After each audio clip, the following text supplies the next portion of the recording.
अस्सलाम वालेकुम फ्रेंड्स, आज इस वीडियो में हम बात करेंगे क्लास 12 इंफॉर्मेशन टेक्नोलॉजी के कुछ इंपॉर्टेंट क्वेश्चंस के बारे में। कि बहुत सारे स्टूडेंट्स ने मुझे कल से मैसेज की कि हमारे पास इंफॉर्मेशन टेक्नोलॉजी के इंपॉर्टेंट क्वेश्चंस नहीं है, नोट्स नहीं है, मटेरियल भी कहीं पे अवेलेबल नहीं है। तो मैंने क्या सोचा कि इस पर थोड़ी सी रिसर्च कर लूँ और कुछ इंपॉर्टेंट क्वेश्चंस आपके लिए रखूँ। ये जो मैंने क्वेश्चंस निकाले हैं, ये पिछले 5-7 साल की जो पेपर्स आए हैं, JK बोर्ड से या CBSE से पेपर्स आए हैं, उनसे मैंने ये निकाले हैं। ये जो क्वेश्चंस हैं ये बहुत ही ज़्यादा इंपॉर्टेंट हैं और इस साल भी इन क्वेश्चंस को आने के बहुत ज़्यादा चांसेस हैं। तो मैंने क्या किया है कि पहले तो क्वेश्चंस भी लाए, फिर उनके जो आंसर्स हैं वो भी मैंने साथ रखे हैं। इसमें टोटल मैंने 10 क्वेश्चंस उठाए हैं। इन 10 क्वेश्चंस में अगर आपके 2 या 3 क्वेश्चन फंस जाएंगे तो आपके ईजिली 5 से 10 मार्क्स आराम से आ जाएंगे।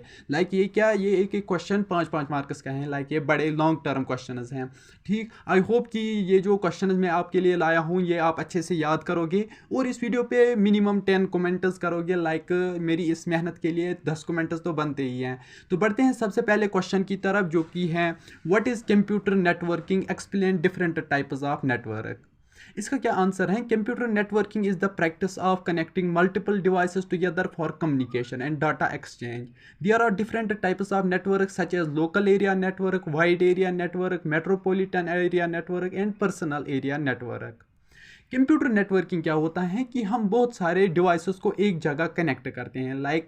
अगर हमारे पास 10 कंप्यूटर्स हैं, उन 10 कंप्यूटर्स को हम एक साथ कनेक्ट करेंगे तो उसी को हम कहते हैं कंप्यूटर नेटवर्किंग। इसमें क्या क्या आता है? सबसे पहले आता है लोकल एरिया नेटवर्क, जिसको हम शॉर्ट टर्म में लैन भी कहते हैं। दूसरा आता है वेन वाइड एरिया नेटवर्क। तीसरा आता है मेट्रोपॉलिटन एरिया नेटवर्क और चौथा आता है पर्सनल एरिया नेटवर्क। ये चार जो हैं ये आपको अच्छे से याद रखने हैं, ये हमेशा पूछा जाता है एग्जाम में। तो बढ़ते हैं नेक्स्ट जो क्वेश्चन है उसकी तरफ कि नेक्स्ट क्वेश्चन में क्या है। What is database management system, उसको हम शॉर्ट टर्म में DBMS भी कहते हैं। और क्या कह रहा है? Explain it is components and functions. A database management system is a software system that is used to store, manage and retrieve data from a database. अगर मैं आपको एक एग्जांपल दूँ, अगर आप मेरा जो ऐप है JK स्टडी मटेरियल, अगर उस पर आप कोई मटेरियल आपको उर्दू का मटेरियल चाहिए, आप उर्दू के उस पर क्लिक करते हो। ठीक, वहाँ से क्या आता है कि आपको उर्दू पेपर शो होता है। वो जो डाटा होता है वो ऐप में नहीं होता है, वो डाटाबेस में होता है। जो पीछे स्टोरेज होती है उसमें डाटा रहता है। तो जब आप उस पर क्लिक करते हो तो वो स्टोर वहाँ से आ जाता है। तो उसी को कहता है डाटाबेस मैनेजमेंट।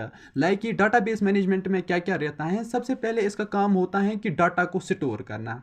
कि मैंने ऑलरेडी उसमें रखा है डाटा, जब आप उसे मांगोगे तो वो आपको डाटा देगा। दूसरा होता है डाटा मैनेजमेंट, वहाँ पर डाटा मैनेज भी होता है। डाटाबेस मैनेजमेंट में हम डाटा को मैनेज भी करते हैं कि किस जगह कौन सा डाटा रखना है। तीसरा चीज़ होता है रिट्रीव डाटा। रिट्रीव डाटा क्या होता है कि जब आप यूज़र्स या स्टूडेंट्स जब मांगते हैं डाटा, उर्दू या इंग्लिश पे क्लिक करते हैं वो कि उनको इंग्लिश का पेपर मिलता है, उसी को कहते हैं हम रिट्रीव डाटा। और चौथा होता है यही 3 जो मेन फंक्शंस हैं इसके डाटाबेस मैनेजमेंट के, यही 3 फंक्शंस हैं। It consists of 3 main components. Data definition language, जिसको हम शॉर्ट टर्म में DDL भी कहते हैं, data manipulation language DML and data query language DQL। The functions of DBMS include data storage, data retrieval, data updating, data security and data integrity. और database management में 2 चीज़ और होते हैं। सबसे पहला होता है डाटा अपडेटिंग। अगर हमें किसी डाटा को अपडेट करना हो, हमने पहले डाटा डाला है, उस डाटा को अब हमें कुछ और ऐड करना है या कुछ हटाना है, उसे कहते हैं डाटा अपडेटिंग। और दूसरा क्या होता है? Data security. उस डाटा को सिक्योर करना, जो हैकर्स होते हैं उनसे बचाना वो डाटा, उसी को कहते हैं डाटा सिक्योरिटी। ये क्वेश्चन भी 5 मार्क्स का आता है एग्जाम में। अगर आप इस क्वेश्चन को अच्छे से याद करोगे तो ये भी 4 बार पूछा गया है एग्जाम में। तो बढ़ते हैं नेक्स्ट टॉपिक की तरफ, नेक्स्ट क्वेश्चन की तरफ, जो कि है 1 मिनट। नेक्स्ट क्वेश्चन है explain the concept of object oriented programming and it is advantages over structured programming. Object oriented programming is a programming paradigm that focuses on objects and their interactions. Object oriented programming क्या होती है? ये एक programme होती हैं। जो Python होता है, जावा होते हैं, ये सब C++ जो लैंग्वेज है, ये एक एग्जाम्पल है ऑब्जेक्ट ओरिएंटेड प्रोग्रामिंग की। ठीक, इसमें क्या होता है कि जो कोडिंग होती है वो किस पे बेसिस होते हैं, ऑब्जेक्ट्स के। लाइक इसमें हम ऑब्जेक्ट्स क्रिएट करते हैं। लाइक एक बटन हमने क्रिएट किया, वो एक ऑब्जेक्ट है। इसी तरह हम बहुत सारे ऑब्जेक्ट्स बनाते हैं और उनके बीच में जो इंटरेक्शंस होते हैं, लाइक आप एक बटन पे क्लिक करते हो, फिर आप बहुत सारे जो पेजेस हैं वो ओपन हो जाते हैं, फिर वहाँ पर भी आप बटन पे क्लिक करते हो, फिर दूसरे पेज पे ओपन हो जाते हैं। उसी को कहते हैं objects. It allows developers to create reusable code, improve code maintainability and reduce development time. ये जो ऑब्जेक्ट ओरिएंटेड प्रोग्रामिंग होती है, इसका क्या फ़ायदा होता है डेवलपर्स की लाइफ में। लाइक अगर मैं एक डेवलपर हूँ तो मुझे क्या फ़ायदा होता है C++ या कोई ऑब्जेक्ट ओरिएंटेड प्रोग्रामिंग अगर मैं सीखूंगा तो उससे क्या फ़ायदा होता है। उससे एक फ़ायदा ये होता है कि हमें एक साथ, लाइक हम पहले एक कोड बनाएंगे, लाइक हमने एक यहाँ पर ऑब्जेक्ट बनाया, अब हम ये ऑब्जेक्ट बहुत जगह यूज़ कर सकते हैं। लाइक एक ही सेम बटन को हम बहुत जगह लगा सकते हैं, उसी को कहते हैं रीयूजेबल कोड। दूसरा होता है इम्प्रूव कोड मेंटेनेबिलिटी। लाइक इससे क्या होता है कि जितना, लाइक यहाँ पर अगर हमारे पास नीड है कि हमें ऐप में 15 बटन लगाने हैं, हम एक ही बटन बनाएंगे, जहाँ जहाँ पर यूज़ करना होगा उसे उस बटन को बुलाएंगे कि आप यहाँ पर आ जाओ। ठीक, ये कोड में ऐसे ही वर्क करता है। उससे क्या होता है कि हमारा जो कोड होता है वो कम हो जाता है। और तीसरा होता है रिड्यूस डेवलपमेंट टाइम। ठीक, इसमें क्या होता है कि जब हमने एक बार मेहनत की तो हम वो दोबारा उसे मेहनत नहीं करनी पड़ेगी। लाइक एक बार चीज़ बनाए, अब हम रीयूज़ कर सकते हैं उसे। उसी को कहते हैं कि डेवलपमेंट टाइम हमारा कम हो जाता है। Object oriented programming has several advantages over structured programming, include modularity, escalation, inheritance and polymorphism। ये यहाँ पर पूछा जाता है कि जो ऑब्जेक्ट ओरिएंटेड प्रोग्रामिंग है इसके क्या एडवांटेजेस हैं स्ट्रक्चर्ड प्रोग्रामिंग के। तो उसमें क्या क्या आता है, सबसे पहले आता है मॉड्यूलैरिटी, दूसरा होता है इनकैप्सुलेशन, तीसरा होता है इनहेरिटेंस और चौथा होता है पोलीमॉर्फिज्म। ये चार आप याद रखना। तो बढ़ते हैं नेक्स्ट, जो है नेक्स्ट क्वेश्चन वो ये है, what is internet security, explain various types of cyber threats and how to prevent them। ठीक, इसमें क्या है answer, internet security refers to the protection of computer systems and networks from unauthorized access, theft, manage and other malicious activity. Internet security मतलब ही यही होता है कि जो इंटरनेट पे डाटा है उसको प्रोटेक्ट करना। लाइक अगर अनऑथराइज्ड एक्सेस मतलब क्या होता है, इसमें चार चीज़ें आते हैं। सबसे पहला होता है अनऑथराइज्ड एक्सेस। लाइक अगर हमारे ऐप में अगर आप देखोगे तो वहाँ पर आपको सबसे पहले लॉगिन करना पड़ता है। अगर आप लॉगिन नहीं करोगे तो आप मैसेज नहीं कर सकते हो। उसी को कहते हैं कि अनऑथराइज्ड एक्सेस से हमें बचना है। लाइक उसी को कहते हैं इंटरनेट सिक्योरिटी। दूसरा होता है थेफ्ट। थेफ्ट मतलब चोरी होना, डाटा की चोरी होना। आपने मेरे ऐप पे डाटा डाला, अब वो डाटा किसी ने चोरी किया, तो उसी को कहते हैं थेफ्ट। तीसरा होता है डैमेज। अगर डाटा आपने डाला तो वो डाटा का डैमेज होना, डैमेज इन द सेंस कि डाटा वो होता है, लाइक डाटा फिर हम फाइंड नहीं कर सकते हैं, वो किसी जगह गुम हो जाएगा, उसी को कहते हैं डाटा डैमेज। एंड चौथा जो होता है वो होता है मैलिशियस एक्टिविटी। जो मालवेयर्स आते हैं वो भी हम इंटरनेट सिक्योरिटी की वजह से बचा सकते हैं। ठीक, cyber threats include viruses, malware, fishing, social engineering and Daniel of service attackers. जो इसका दूसरा क्वेश्चन है, ये दूसरा जो पार्ट है क्वेश्चन का वो ये है, explain various types of cyber threats. Cyber threats में क्या क्या आता है, सबसे पहला आता है वायरस, दूसरा आता है मालवेयर, तीसरा आता है फिशिंग और चौथा आता है सोशल इंजीनियरिंग और पांचवा आता है डेनियल ऑफ सर्विस अटैकर्स। ये पांच आप याद रखना, ये भी पूछा जाता है एग्जाम में। To prevent cyber threats, users should use strong passwords, keep software up to date, avoid suspicious links and use antivirus software। और जो इसका तीसरा पार्ट है क्वेश्चन का, लाइक कि how to prevent them, like इन जो वायरसेस हैं या जो मैलिशियस एक्टिविटी हैं उनसे कैसे बचना चाहिए। तो उनसे बचने के लिए हमें क्या क्या करना चाहिए, सबसे पहले एक स्ट्रॉन्ग पासवर्ड। अगर हम कहीं जगह किसी जगह अकाउंट अपना ओपन कर रहे हैं ऑनलाइन, तो वहाँ पर हमें अपना एक स्ट्रॉन्ग पासवर्ड क्रिएट करना होगा। दूसरा क्या चीज़ होता है कि जो हमारा सॉफ्टवेयर होता है, लाइक अगर आप इंटरनेट चला, ये लैपटॉप चला रहे हैं या मोबाइल चला रहे हो, तो वहाँ पर अपडेट्स आते रहते हैं, तो आपको हमेशा अपडेट रहना करना चाहिए अपने सॉफ्टवेयर को। उससे भी क्या हो सकता है कि आप आप जो मैलिशियस एक्टिविटी हैं उनसे बच सकते हो। जो तीसरा होता है अवॉइड सस्पिशियस लिंक्स। लाइक यहाँ पर क्या होता है कि आजकल व्हाट्सएप पे बहुत सारे लिंक्स शेयर करते हैं, अननोन पर्सन लिंक्स शेयर करते हैं, तो उन लिंक्स पे हमें क्लिक नहीं करना है। इसी को कहते हैं कि उनको अवॉइड करना है, सस्पिशियस एक्टिविटी, सस्पिशियस लिंक्स को। और चौथा जो होता है यूज़ एंटीवायरस सॉफ्टवेयर। जो एंटीवायरस सॉफ्टवेयर, अगर आप लैपटॉप यूज़ कर रहे हो तो वहाँ पर एंटीवायरस सॉफ्टवेयर ऑलरेडी लगा हुआ होता है विंडोज़ 10 के साथ। लेकिन अगर आप मोबाइल यूज़ कर रहे हो, मोबाइल में आपको एंटीवायरस सॉफ्टवेयर कुछ लगाना पड़ेगा। लाइक आपको कोई ऐप डाउनलोड करना होगा जो एंटीवायरस को ये करता हो, प्रिवेंट करता हो। ठीक, आई होप ये क्वेश्चन भी आपको अच्छे से समझ आया होगा। तो बढ़ते हैं नेक्स्ट क्वेश्चन की तरफ, जो कि है explain different types of cloud computing models and their advantages. इसका क्या आंसर है? There are 3 types of cloud computing models. Software as a service, जिसको हम शॉर्ट टर्म में सास कहते हैं, platform as a service PaaS, and infrastructure as a service IaaS। SaaS providers software application through the cloud. Like इसमें जो SaaS होता है उसका क्या काम होता है, वो सॉफ्टवेयर प्रोवाइड करता है लाइक क्लाउड्स में। Cloud in the sense like अगर आपके पास गूगल ड्राइव है, उसमें अगर आप कोई डॉक्यूमेंट रखते हो वो किस में सेव हो जाता है, क्लाउड में। ठीक, दूसरा होता है PaaS, providers a platform for developers to build and deploy application. PaaS में क्या होता है कि जैसे मैंने अगर एप्लीकेशन बनाई है, उस एप्लीकेशन को मुझे लोगों तक पहुंचाना है, तो वो उनको पहुंचाने तक मुझे क्या ज़रूरत पड़ेगी, पास की। Like PaaS in the sense platform as a service. और तीसरा जो होता है वो ये है कि and IaaS providers virtualized computing resources. जो तीसरा है IaaS, इसके क्या मदद मिलता है, जो कंप्यूटिंग रिसोर्सेज होते हैं। लाइक अगर हमारे पास रिसोर्सेज की नीड होगी इंटरनेट में, तो वो रिसोर्सेज कहाँ से प्रोवाइड होते हैं, IaaS से। The advantages of cloud computing include scalability, cost effectiveness and easy access to data and application. जो एडवांटेजेस होते हैं क्लाउड कंप्यूटिंग के, इसमें भी 2 क्वेश्चन पूछे गए हैं। लाइक ये 5 मार्क्स के क्वेश्चन हैं। इसमें 3 मार्क्स किसके हैं, सबसे पहले एक्सप्लेन करने के, और 2 मार्क्स किसके हैं, एडवांटेजेस के। ये आपको दोनों अलग अलग लिखने हैं। अब एडवांटेजेस में क्या क्या आता है कि क्लाउड जो सर्विस, क्लाउड कंप्यूटिंग मॉडल्स होते हैं, उनका क्या क्या एडवांटेज रहता है। उनका क्या एडवांटेज रहता है, कंप्यूटिंग इंक्लूड स्केलेबिलिटी। इसमें हम स्केलेबिलिटी करते हैं। लाइक अगर हम अभी हमारे पास 3000 यूज़र्स हैं, हम स्केलेबिलिटी कर सकते हैं। लाइक अगर हमारे पास कल 1 लाख यूज़र्स आएंगे तो हम इजीली स्केल कर सकते हैं, हम वहाँ पर अपनी स्टोरेज को इंक्रीज़ कर सकते हैं। दूसरा चीज़ होता है कॉस्ट इफेक्टिवनेस। यहाँ पर जो स्टोरेज की कॉस्ट होती है वो थोड़ा कम होता है। लाइक अगर हम अपना डाटाबेस क्रिएट करेंगे तो अपना स्टोरेज क्रिएट करेंगे, उस पर ज़्यादा खर्चा लगेगा। लेकिन जो क्लाउड कंप्यूटिंग मॉडल्स होते हैं उन पे उतना ज़्यादा खर्चा नहीं होता है। Easy access to data and application. ये क्या होता है कि हम ईजिली डाटा को एक्सेस कर पाते हैं। लाइक जो डेवलपर्स होंगे या यूज़र्स होंगे, उनको आसाइश होती है डाटा को एक्सेस करना। ये थे इसके 3 एडवांटेजेस। ये भी आपको लिखने होंगे अगर ये क्वेश्चन आता है। ठीक, बढ़ते हैं क्वेश्चन नंबर 6 की तरफ, जो कि है what is web development, explain various programming languages and tools use it in web development.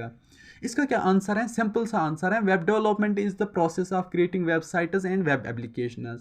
Like जब आप क्रोम पे जाते हो, वहाँ पर आप कोई भी वेबसाइट का नाम लिखते हो या आप कुछ भी सर्च करते हो, वहाँ पर वेबसाइट्स आते हैं। वो वेबसाइट क्या होती हैं, वो डेवलपमेंट होते हैं, वेब डेवलपमेंट ही वेबसाइट बन जाती हैं। ठीक, इसमें जो वेबसाइट्स में जो प्रोग्रामिंग लैंग्वेजेस यूज़ होती हैं, उसमें कौन कौन सी प्रोग्रामिंग लैंग्वेज यूज़ होती हैं। सबसे पहला होता है HTML, जो बेसिक होती हैं। दूसरा होता है CSS, तीसरा होता है जावास्क्रिप्ट, चौथा होता है PHP and Python, rabi on rails and angular JS। जो बेसिक वेबसाइट्स होती हैं उनमें टोटल कौन कौन सी यूज़ होती हैं, एक होती है HTML, दूसरा होता है CSS। फिर अगर किसी में कुछ एनिमेशंस वगैरह हैं, उसमें हम जावास्क्रिप्ट भी यूज़ कर सकते हैं, एंगुलर JS भी यूज़ कर सकते हैं। ये लैंग्वेजेस हम ऑलमोस्ट यूज़ कर सकते हैं सभी किस में, वेब डेवलपमेंट में। ये बस आपको इतना ही लिखना है। ये भी 4 मार्क्स का क्वेश्चन है, लाइक 2017 में ये पूछा गया था। तो बढ़ते हैं नेक्स्ट क्वेश्चन की तरफ, जो कि है explain the working and benefits of e commerce. सबसे पहले ई कॉमर्स मतलब क्या है। ई कॉमर्स मतलब इंटरनेट कॉमर्स। इंटरनेट पे जो हम कुछ बेचते हैं या ख़रीदते हैं, उसी को हम ई कॉमर्स कहते हैं। अब इसी को आपको डिफाइन करना है। E commerce is the buying and selling of goods and services over the internet. It provides convenience, global reach and cost saving for businesses and customers. Explain इसमें क्या क्वेश्चन क्या पूछता है कि सबसे पहले आपको वर्किंग बताना है, फिर आपको बताना एंड बीच में और बोल रहा है, और बेनिफिट्स ऑफ ई कॉमर्स। सबसे पहले वर्किंग क्या होती है? वर्किंग यही होती है कि हम ऑनलाइन जो हमारे प्रोडक्ट्स होते हैं उनको सेल करते हैं या बाई करते हैं, यही होती है ई कॉमर्स वर्किंग।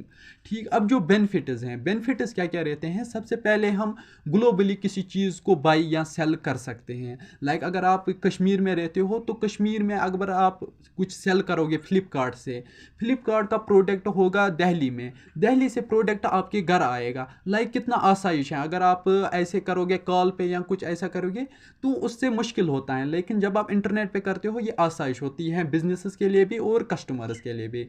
दूसरा होता है cost saving for businesses and consumers.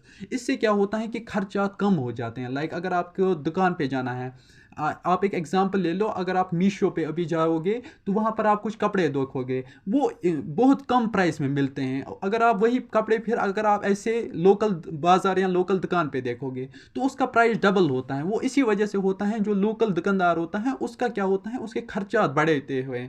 Like जो ऑनलाइन बिजनेस होते हैं उनका उतना खर्चा नहीं होता है। E commerce workers through online shopping carts, secure payment gateways and shipping and delivery services.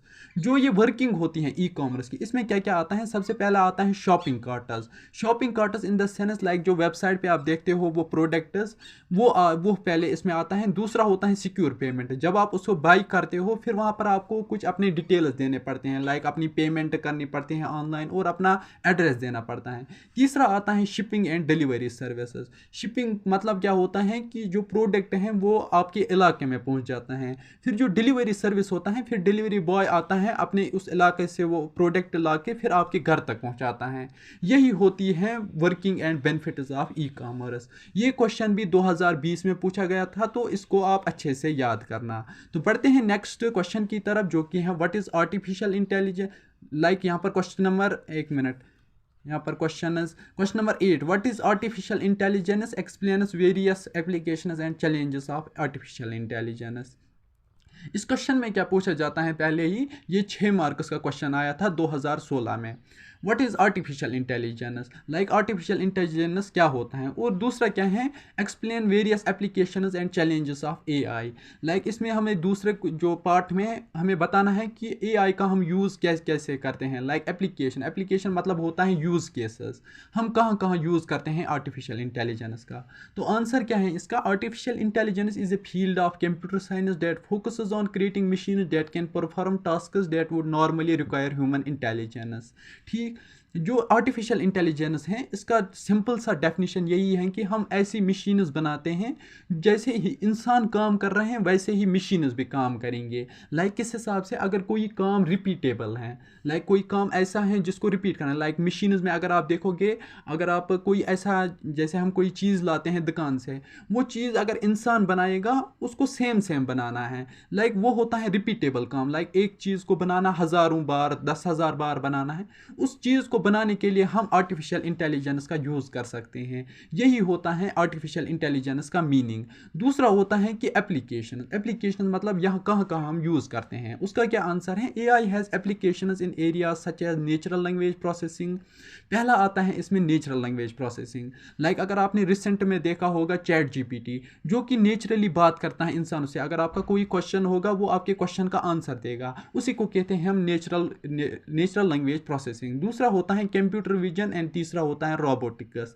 The challenges of AI include ethical concern, data privacy and bias.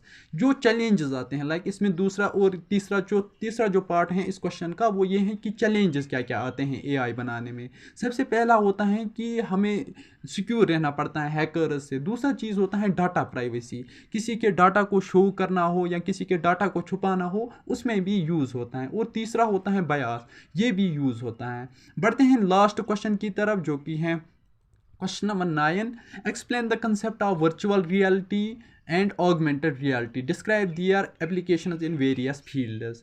Virtual reality is a technology that creates a simulated environment, while augmented reality overlays digital information onto the real world. Virtual reality और augmented real में कुछ तो ज़्यादा difference नहीं है, like थोड़ी सी difference है। इसमें क्या होता है, वर्चुअल रियलिटी में कुछ हम ऐसे चीज़ बनाते हैं, लाइक अगर आप देखोगे पबजी, देखोगे आप पबजी जो गेम है उसमें जो हमें ग्राफिक्स दिखते हैं, लाइक जो मैप्स दिखते हैं, वो किस में आते हैं, VR में, लाइक वर्चुअल रियलिटी में। दूसरा होता है AR, augmented reality. Augmented reality क्या होता है, लाइक अगर आप कोई चीज़ रखोगे अपने मोबाइल में, फिर अगर आप कैमरा ओपन करोगे वो चीज़ कहाँ पर दिखेगा, जहाँ पर आपने कैमरा रखा है। लाइक क्या होता है कि आप, लाइक ये अभी उतना ज़्यादा फेमस नहीं है इसलिए आपको कोई एग्जांपल तो दे नहीं सकता, लेकिन ऑगमेंटेड रियलिटी में क्या होता है कि आप कोई चीज़ मोबाइल में रखोगे, फिर आप कोई किसी चीज़ की पिक्चर उठाओगे, तो उस पिक्चर पे वो उस चीज़ को आप रख सकते हो, उसी को हम कह सकते हैं augmented reality. VR has application in areas such as gaming, education and health care. VR virtual reality को किस किस में यूज़ करते हैं, लाइक सबसे पहले मैंने आपको बताया कि पबजी जो है वो गेमिंग में आती हैं, दूसरा होता है एजुकेशन, तीसरा होता है हेल्थ केयर। AR कहाँ यूज़ करते हैं, सबसे पहले हम मार्केटिंग में यूज़ करते हैं, लाइक AR कौन यूज़ कर रहा है, अमेज़न अभी करंटली यूज़ कर रहा है AR को, वो किस लिए यूज़ कर रहा है, मार्केटिंग और इंजीनियरिंग एंड आर्किटेक्चर के लिए। आई होप गाइज कि ये वीडियो आपको पसंद आया होगा। लाइक ये क्वेश्चन जो उठाए हैं मैंने, ये बहुत ही ज़्यादा मेहनत से उठाए हैं, तो इस वीडियो को लाइक करना ना भूलना और इस वीडियो के नीचे कमेंट भी करना। तो मिलते हैं नेक्स्ट वीडियो में, तब तक के लिए अल्लाह हाफिज़।